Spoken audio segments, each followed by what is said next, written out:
नमस्कार दोस्तों। आज एक ऐसे विषय पर आपके सामने उपस्थित हूँ जिसमें मुझे खुद को ही समझ में नहीं आ रहा है कि इस पर क्या बोलना है। कल से लगातार विद्यार्थियों के कमेंट आ रहे हैं कि सर पेपर जो लीक हो रहे हैं इसके ऊपर आप कुछ बोलिए। देखिए, मैं पहले भी ऐसे इसके बारे में कई बार बोल भी चुका हूँ। आज फिर आपके सामने बोलने के लिए उपस्थित हुआ हूँ। विद्यार्थी हित में हमेशा कार्य किया है और विद्यार्थी हित में हमेशा कार्य करता रहूंगा। जब इसकी जानकारी मुझे मिली, मुझे भी किसी विद्यार्थी के माध्यम से इसका पता चला। उस दिन हमारे डाइट में कोई कार्यक्रम था और मैं उस कार्यक्रम में व्यस्त था, मैंने मोबाइल नहीं देखा। तब एक विद्यार्थी मेरे पास में आता है और बोलता है, सर आपको पता चला कि आज क्या घटना घटित हुई? मैंने कहा नहीं। उन्होंने कहा कि एक बस पकड़ी गई और उस बस के अंदर 46 विद्यार्थियों को पेपर सॉल्व करवा रहे थे।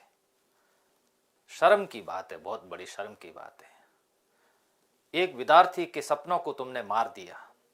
न केवल आपने एक विद्यार्थी के सपनों को मारा है, बल्कि तुमने उस माँ बाप के सपने को भी मार दिया, उस बहन के सपने को भी मार दिया तुमने, और उस पत्नी के सपने को भी मार दिया तुमने।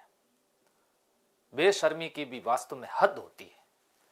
काम करने के लिए दूसरे बहुत सारे कार्य पड़े हैं। अगर किसी को पैसे कमाना है तो पैसे हम दूसरे तरीके से भी कमा सकते हैं, लेकिन आखिर ये रास्ता क्यों? एक माँ बाप बड़ी उम्मीद के साथ अपने लाडलों को, लाडलियों को इसके इसलिए तैयारी करवाते हैं कि उनका ग्रेड में सिलेक्शन होगा, चाहे वो फर्स्ट ग्रेड हो या सेकंड ग्रेड हो। मुझे पता है, जब मैंने तैयारी की थी सेकंड ग्रेड की, 2008 में विज्ञप्ति आई थी। 9 में उसका एग्जाम ही नहीं हुआ, 10 के अंदर एग्जाम हुआ, 11 के अंदर मुझे ज्वाइनिंग मिली थी। 8 से लेकर के 11 तक मेरे पेरेंट्स हैं, उन्होंने इंतजार किया कि जो मेरा बेटा है इसका सेकंड ग्रेड के अंदर सिलेक्शन होगा।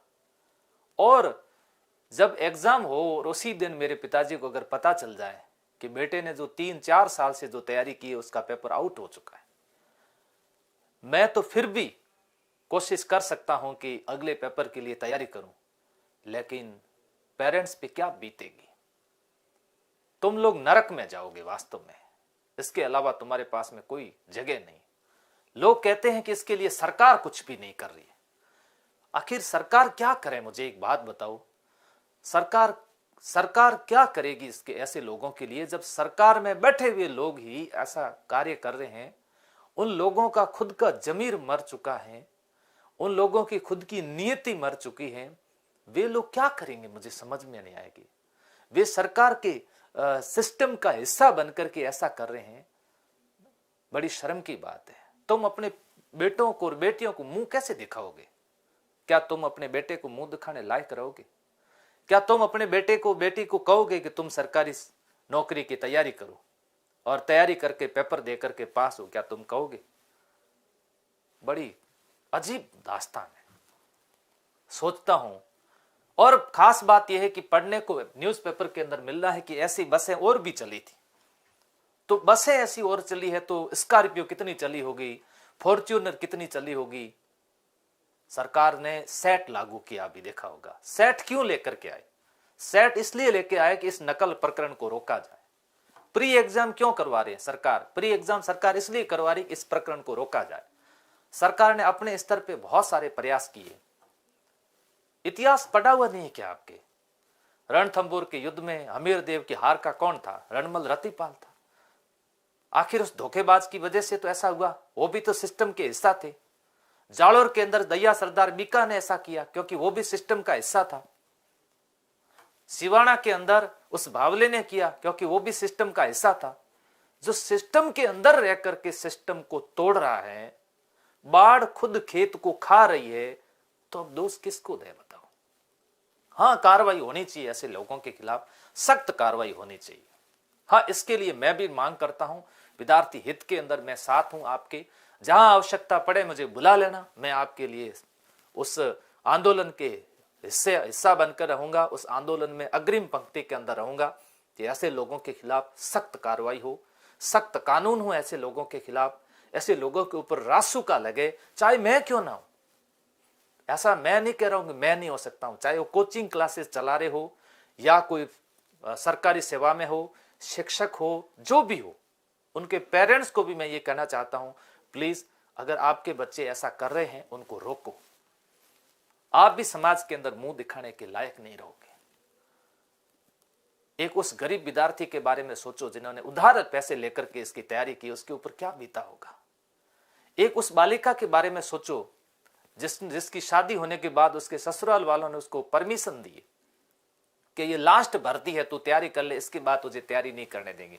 उसके ऊपर क्या बीती होगी, उसका दुख कौन समझ सकता है। तुम लोगों ने करोड़ों में पेपर खरीद करके मजे कर दिए और फिर कल तुम्हारी जमानत हो जाएगी। तुम धमकियां भी दे सकते हो किसी को, अगर कोई ज्यादा बोला तो उसको यह भी कह सकते हो मैं तुम्हारी धमकियां से डरने वाला नहीं हूं। लेकिन ध्यान रहे, ये कार्य जो भी कर रहे हैं बहुत गलत कर रहे हैं। प्यारे विद्यार्थियों, आप लोग हिम्मत मत हारिएगा। हिम्मत हारने से कुछ नहीं होने वाला। अगर ऐसा हुआ है तो 100% ऐसा इन लोगों ने नहीं किया होगा। कुछ लोग कह रहे हैं कि वन रक्षक में भी पेपर आउट था, सारे पेपर आउट थे, एसएसटी वाला पेपर भी आउट था और भी आउट था। बाजार में हर विद्यार्थी यही कह रहा है, जहां पर भी मैं जा रहा हूं हर विद्यार्थी, सर ये पेपर भी आउट था, सर ये पेपर भी आउट था, सर ये उसके पास में था, सर ये उसके पास में था। गजब बात हो गई सच के अंदर। ऐसी स्थिति के अंदर हमें भी सरकार के ऊपर दोष देने से पहले हमें खुद को भी जागरूक बनना होगा। जब तक हम लोग जागरूक नहीं बनेंगे, हम लोग खुद जब इस सिस्टम के अंदर बैठे लोगों की शिकायत नहीं करेंगे, आप लोग जागरूक बनिए। जहां कहीं पर भी आपको मौका मिलता है ऐसे लोगों की तुरंत शिकायत करिए, उसकी एडवांस के अंदर उसकी शिकायत करिए। तब जाकर के आप लोग खुद लालच के अंदर आते हो और ऐसी बस के अंदर चढ़ जाते हो। लालच में मत आइएगा, प्लीज तैयारी करिएगा। और ऐसे जब तक आप लोग पेपर खरीदते रहोगे तब तक पेपर बिकते रहेंगे। ये लोकतंत्र है और ऐसी स्थितियां रहेगी। मैं तो सरकार से यही निवेदन करना चाहता हूं, ये सारे आपके बच्चे हैं, आप इनके पेरेंट्स हो। लोकतंत्र के लिए आप ही पेरेंट्स अभिभावक होते हो। सरकार ने, जनता ने आपको चुना है, आप जनता के लिए हो।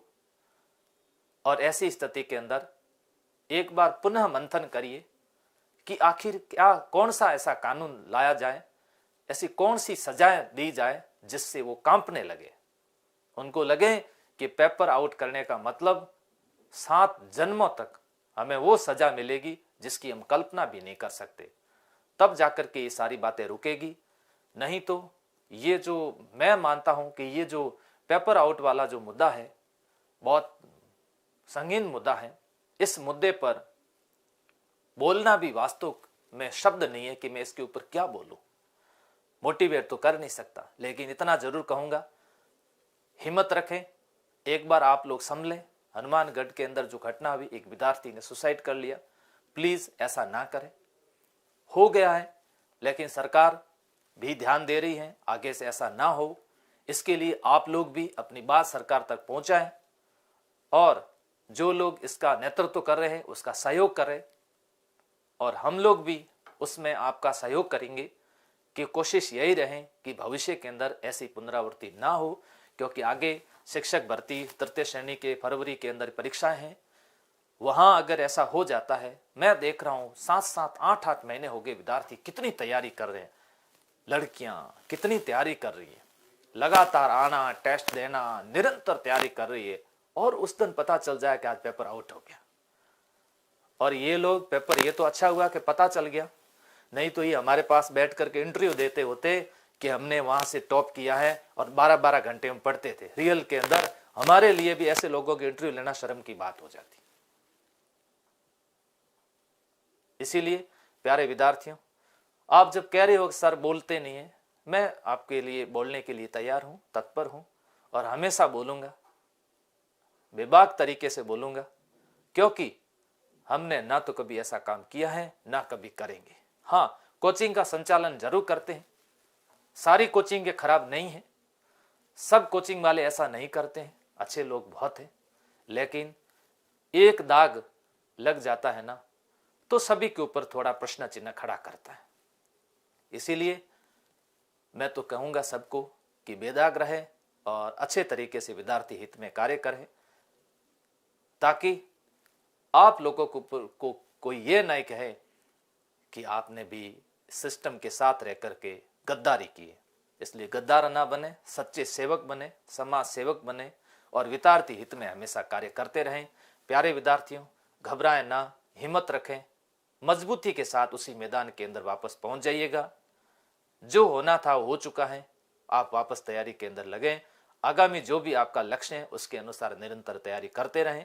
आपको लक्ष्य अवश्य मिलेगा, आपको सफलता अवश्य मिलेगी। ऐसी ही मेरी आप सभी को शुभकामनाएं। जय हिंद, जय भारत।